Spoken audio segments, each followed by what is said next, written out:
Grammar Tuto. Infinitif ou gérondif?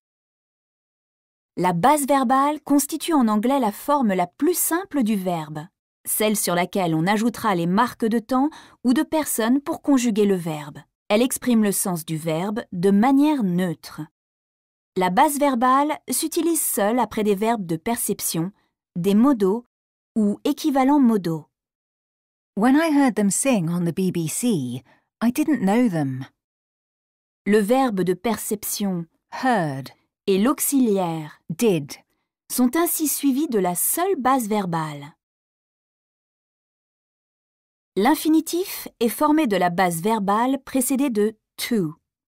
La préposition to induit souvent une visée, un but, une chose à faire ou ne pas faire. On emploie donc l'infinitif après les verbes de volonté, de nécessité ou de refus. We want to change society. We refuse to follow the rules. On emploiera aussi l'infinitif dans les structures it is plus un adjectif exprimant une opinion ou un jugement. It's hard to find pirate radios today. Le gérondif est formé avec le suffixe ing ajouté à la base verbale. On utilise souvent le gérondif pour évoquer une activité déjà en cours ou déjà expérimentée. Il a les caractéristiques d'un verbe, mais occupe souvent les fonctions d'un nom. On parle pour cela de nom verbal. Il peut être utilisé seul, avec la fonction d'un nom. Broadcasting across the world is essential for the BBC.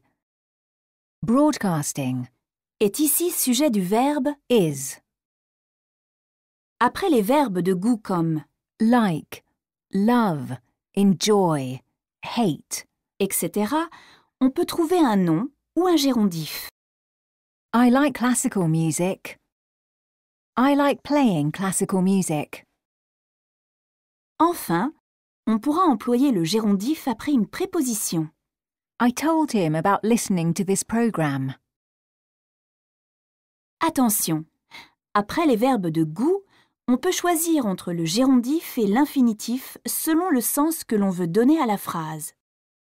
Avec le gérondif, tu mets en valeur l'expérience, l'action exprimée par le gérondif. He loves listening to pop music. Avec l'infinitif, tu insistes sur l'habitude ou la préférence. He loves to listen to pop music. C'est donc la structure de la phrase ou la nature de ce que tu veux exprimer qui t'aidera à faire ton choix entre infinitif, base verbale et gérondif. Maintenant, c'est à toi.